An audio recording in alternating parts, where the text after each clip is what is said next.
Hello বন্ধুরা, আমি তন্দ্রা। আমি আজ তোমাদের চতুর্থ শ্রেণীর বাংলা পাঠ্য বইয়ের বিচিত্র স্বাদ কবিতাটির সমস্ত প্রশ্ন উত্তর নিয়ে আলোচনা করব। তার আগে আমার চ্যানেলকে অবশ্যই লাইক, কমেন্ট ও শেয়ার করো ও আমার চ্যানেলকে অবশ্যই সাবস্ক্রাইব করো, যাতে আমার চ্যানেলের সমস্ত ভিডিওগুলি সবার আগে পেতে পারো। দেখো, বিচিত্র স্বাদ কবিতাটি কার লেখা? কবিতাটি রবীন্দ্রনাথ ঠাকুরের লেখা। একের দাগে কী আছে দেখো, সহজপাঠ বইটির লেখকের নাম কি? উত্তর কী হবে দেখো, সহজপাঠ বইটির লেখকের নাম হলো রবীন্দ্রনাথ ঠাকুর। দুইয়ের দাগে কী আছে দেখো, কবি রবীন্দ্রনাথ ঠাকুর কত সালে সাহিত্যে নোবেল পুরস্কার পান? উত্তর কী হবে দেখো, বিশ্বকবি রবীন্দ্রনাথ ঠাকুর 1913 সালে গীতাঞ্জলি কাব্যগ্রন্থ লেখার জন্য সাহিত্যে নোবেল পুরস্কার পান। তিনের দাগে কী আছে দেখো, একটি বাক্যে উত্তর দাও। তিনের একের দাগে কী আছে দেখো, পাঠশালা শব্দটির একটি সমার্থক শব্দ লেখো। উত্তর কী হবে দেখো, পাঠশালা শব্দটির একটি সমার্থক শব্দ হলো বিদ্যালয়। তিনের দুইয়ের দাগে কী আছে দেখো, কবিতায় কথক বাড়ির গলি দিয়ে কোথায় যায়? উত্তর কী হবে দেখো, কবিতার কথক বাড়ির গলি দিয়ে পাঠশালায় যায়। তিনের দাগে কী আছে দেখো, পাঠশালায় যাওয়ার পথে কথকের মনে কোন কল্পনা জেগে ওঠে? উত্তর কী হবে দেখো, পাঠশালায় যাওয়ার পথে বাড়ির গলিতে ফেরিওয়ালাকে ফেরি করতে দেখে কথকেরও সেলেট ফেলে ফেরিওয়ালার মতো ফেরি করার কল্পনা জেগে ওঠে।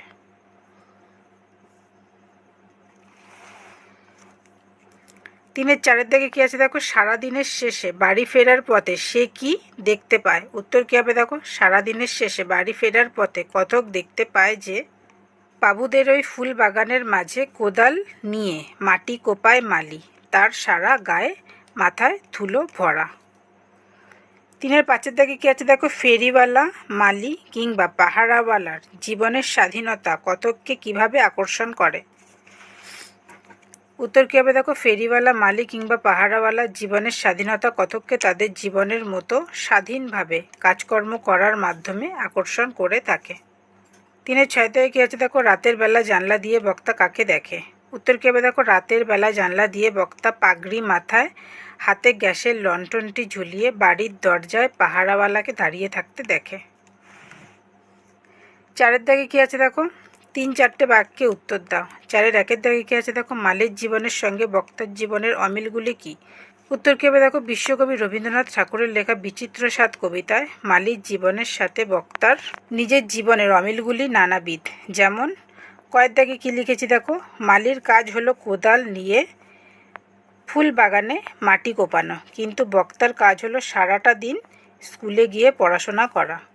ক্ষয়ে কী লিখেছি দেখো, মালির গায়ে মাথায় ধুলোয় ভরা, কেউ তো তাকে তার জন্য বকে না, কিন্তু বক্তার মা তো তার গায়ে একটু ধুলো লাগলেই তাকে বকেন। গয়ের দাগে কী লিখেছি দেখো, মালির গায়ের ধুলো তো কেউ ধুয়ে দিয়ে পরিষ্কার জামা পরিয়ে দেয় না, কিন্তু বক্তার মা তাকে শরীরে ধুলো লাগলে তা ধুয়ে পরিষ্কার জামা পরিয়ে দেন।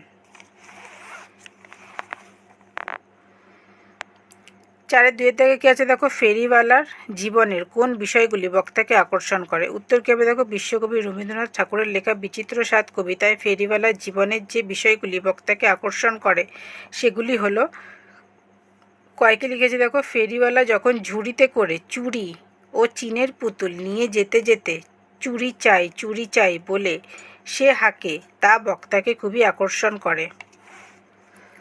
ক্ষয়কে লিখেছি দেখো, সে নিজের ইচ্ছে মতো যেদিকে খুশি যখন ইচ্ছে যেতে পারত। সে স্বাধীন, তাকে বকার মতো কেউ নেই তার কোনো তাড়া, যা বক্তাকে খুবই আকর্ষণ করে। চারের তিনে থেকে কী আছে দেখো, বক্তার দৃষ্টি অনুযায়ী রাতের দৃশ্য বর্ণনা করো। উত্তর কী হবে দেখো, বিশ্বকবি রবীন্দ্রনাথ ঠাকুরের লেখা বিচিত্র স্বাদ কবিতায় বক্তার দৃষ্টি অনুযায়ী রাতের দৃশ্য ছিল ঘোর অন্ধকারাচ্ছন্ন। তখনকার সময় কলকাতায় ছিল না কোনো উজ্জ্বল আলো, রাস্তার অলিতে গলিতে, তাই রাস্তায় লোকজনের চলাচলও ছিল না বললেই চলে। গ্যাসের আলো মিটমিট করে জ্বলত, তাই পাহারাওয়ালা হাতে লণ্ঠনটি ঝুলিয়ে মাথায় পাগড়ি পরে বাড়ির দরজায় দাঁড়িয়ে থাকতেন। চারের দাগে কী আছে দেখো, কবিতায় কথকের নানা রকম স্বাদের যে পরিচয় পাও তা উল্লেখ করো। উত্তর কী হবে দেখো, বিশ্বকবি রবীন্দ্রনাথ ঠাকুরের লেখা বিচিত্র স্বাদ কবিতায় কথকের নানা রকম স্বাদগুলি হলো, প্রথমত কথক রাস্তার ফেরিওয়ালাদের মতো ঘুরে ঘুরে জোরে হাঁক দিয়ে ফেরি করতে চায়, ফলে সে যখন খুশি যেদিকে ইচ্ছা যাবে, তার বাড়ি ফেরার কোনো তাড়া থাকবে না। দ্বিতীয়ত, সে ফুল বাগানের মালি হতে চায় ও সারাদিন কোদাল দিয়ে মাটি কোপাতে চায়, গায়ে মাথায় ধুলো লাগিয়ে। ফলে তাকে কেউ ধুলো পরিষ্কার করে পরিষ্কার জামা পরার কথা বলবে না। তৃতীয়ত, সে পাগড়ি মাথায়, হাতে লণ্ঠন নিয়ে সারা রাত জেগে বাড়ির দরজায় পাহারাওয়ালা দাঁড়িয়ে থাকতে চায়, কারণ রাত 10টা বাজুক বা 11টা বাজুক কেউ তাকে ঘুমোতে বলবে না। সে নিজের ইচ্ছামতো গলির ধারে আপন মনে জেগে থাকতে পারবে। 5 দাগে কী আছে দেখো, বাক্য রচনা করো। প্রথমে কী আছে, কোদাল। কোদাল দিয়ে কী হবে দেখো, কোদাল একটি মাটি কোপানোর প্রয়োজনীয় যন্ত্র। তারপরে কী আছে দেখো, পাগড়ি। পাগড়ি দিয়ে কী হবে দেখো, পাঞ্জাবিরা সারাক্ষণ মাথায় পাগড়ি পরে। তারপরে কী আছে দেখো, গলি। গলি দিয়ে কী হবে দেখো, ফাঁকা গলি দিয়ে কখনো একা যেতে নেই। তারপরে কী আছে দেখো, খুশি। খুশি দিয়ে কী হবে দেখো, বাবা যেদিন ছুটিতে বাড়িতে থাকে আমি সেদিন খুব খুশি হই। তারপরে কী আছে দেখো, ফেরিওয়ালা। ফেরিওয়ালা দিয়ে কী হবে দেখো, ফেরিওয়ালা রাস্তায় রাস্তায় নানা জিনিস ফেরি করে বেড়ায়। 6 দাগে কী আছে দেখো, এই কবিতায় এক শিশুর অনেক সাধের কথা আছে। তেমনি রবীন্দ্রনাথ ঠাকুরেরই লেখা যে কবিতায় ফুল, প্রদীপের আলো, পুকুরের জল এদের সাধের কথা আছে, সেই কবিতাটির বিষয়ে নিজের ভাষায় 6টি বাক্যে লেখো।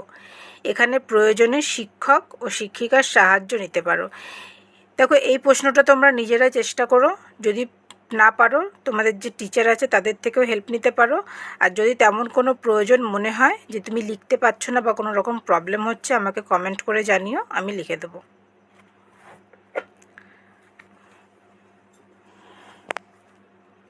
7 দাগে কী আছে দেখো, ওলা বা ওয়ালা যোগে 5টি শব্দ তৈরি করো। যেমন ফেরিওয়ালা, বাসিওয়ালা। এমন শব্দ লিখতে হবে। কী কী লিখেছি দেখো, রিক্সাওয়ালা, মোয়াওয়ালা, বাসনওয়ালা, চুড়িওয়ালা, ফুলওয়ালা, সবজিওয়ালা। 8 দাগে কী আছে দেখো, সূত্র অনুযায়ী শব্দছকটি পূরণ করো। দেখো, এখানে অনেক তোমাদেরকে প্রশ্ন দিয়েছে, সেই প্রশ্ন অনুযায়ী উত্তর কী হবে সেটা তোমাদেরকে ছকে লিখে পূরণ করতে হবে। প্রথমে কী আছে দেখো, মাটি কাটার উপকরণ। একে কী লিখেছি দেখো, কোদাল। তারপরে কী আছে দেখো, ঘরের ড্যাশ মাঝে মাঝে ঝাড়তে হয়। এটা 5 দাগে। 5 দাগে কী লিখেছি দেখো, ধুলোবালি। তারপরে কী আছে দেখো, যে পাহারা দেয়। কী হবে, 8 দেখো, পাহারাওয়ালা। 10 কী আছে দেখো, বিলম্ব। বিলম্বর উত্তর কী হবে দেখো, দেরি। তারপরে কী আছে 11 দাগে, পরিষ্কার পোশাক। পরিষ্কার পোশাকে কী হবে দেখো, সাফ জামা। তারপরে কী আছে দেখো, জন্য। জন্যতে কী হবে দেখো, 13তে লাগি। তারপরে কী আছে দেখো, মাটি কাটে। মাটি কাটে কী হবে দেখো, কোপায়। 2 কী আছে দেখো, বাতি। বাতি মানে কী হবে দেখো, লণ্ঠন। 3 কী আছে দেখো, অন্ধকারকে দূর করে। অন্ধকারকে দূর করে কি দেখো, আলো।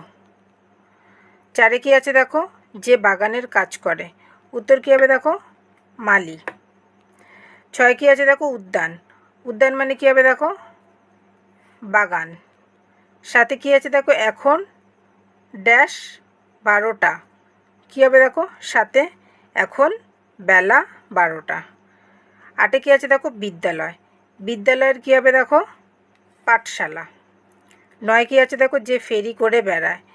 উত্তর কী হবে দেখো, 9 ফেরিওয়ালা। 12 কী আছে দেখো, মৃত্তিকা। মৃত্তিকা কী হবে দেখো, মাটি। 9 দাগে কী আছে দেখো, নিচের বাক্যগুলি থেকে কর্তা, কর্ম এবং ক্রিয়া নির্দিষ্ট স্থানে বসা। দেখো 9 1 দাগে কী আছে, মা তারে তো পরায় না সাপ জামা। 9 2 দাগে কী আছে দেখো, চীনের পুতুল ঝুড়িতে তার থাকে। 9 3 দাগে কী আছে দেখো, জানলা দিয়ে দেখি চেয়ে পথে। 9 4 দাগে কী আছে দেখো, ইচ্ছে করে পাহারাওয়ালা হয়ে গলির ধারে আপন মনে জাগি। দেখো, এখানে খোপ করে দিয়েছে 3টে কর্তা, কর্ম, ক্রিয়া। তোমরা খাতার মধ্যে এইভাবে কর্তা, কর্ম, ক্রিয়া আলাদা করে ছক তৈরি করে এখানে কোন শব্দগুলো কর্তায় কর্তাতে লিখতে হবে, কোনগুলি কর্মে কর্মেতে লিখতে হবে, আর কোন শব্দগুলি ক্রিয়া সেগুলো ক্রিয়াতে লিখতে হবে। দেখো 9 উত্তর আমি তোমাদেরকে লিখে দিয়েছি। কর্তাতে কী হবে, মা, তার। আমিটা হবে উজ্জ 3 নম্বরে, আর 4 নম্বরে হবে আমারটা হচ্ছে উজ্জ। আর কর্মতে কী হবে, সাপ জামা, চীনের পুতুল, জানলা দিয়ে পথে, পাহারাওয়ালা। আর ক্রিয়াতে কী হবে দেখো, পড়ায়, থাকে, চেয়ে, জাগি। 10 থেকে কী আছে দেখো, কবিতায় কথক কোন সময় কি কি ঘটতে দেখে তা লেখো। আর একই সঙ্গে ঠিক ওই সময়গুলিতে তুমি কি করো এবং কি ঘটতে দেখো লেখো। মানে এখানে দেখো কটা বাজে, 10:30। 10:30টায় কবিতা অনুযায়ী কথক তখন কি করছিলেন সেটা তোমাদেরকে লিখতে হবে, আর 10:30টার সময় তুমি রোজ কী করো সেটা তোমাদেরকে লিখতে হবে। দেখো আমি কি লিখেছি, এই সময় কথক পাঠশালায় যাওয়ার সময় ফেরিওয়ালাকে ফেরি করতে দেখে। আর এই সময় আমি কি করি দেখো, এই সময় আমি বিদ্যালয়ে যাওয়ার পথে রাস্তায় মানুষজনের ও যানবাহনের ব্যস্ততা দেখি। তারপরে কি আছে দেখো, 4:30। 4:30টার সময় কথক কী করছিলেন, এই সময় কথক বিদ্যালয় থেকে বাড়ি ফেরে ফুলবাগানে মালিকে কোদাল নিয়ে মাটি কোপাতে দেখে। এই সময় আমি কি করি দেখো, এই সময় আমি বিদ্যালয় থেকে বাড়ি ফিরি ও মাঠে অন্য ছেলে ও মেয়েদের একসাথে খেলতে দেখি। তারপরে কি হয়, কটা বাজে দেখো, 11টা। 11টার সময় কথক কী করেন, এই সময় কথক জানালা দিয়ে পাগড়ি মাথায় লণ্ঠন হাতে পাহারাওয়ালাকে দেখে দরজায় দাঁড়িয়ে থাকতে। এই সময় আশেপাশের সকলে ঘুমিয়ে পড়ে ও আমি বিছানায় শুতে যাই। 11 দাগে কী আছে দেখো, তুমি তোমার গ্রামে বা শহরে যে নানা রকম জীবিকার মানুষদের দিনের বিভিন্ন সময় নানাবিধ কাজ করতে দেখো তার একটি তালিকা তৈরি করো।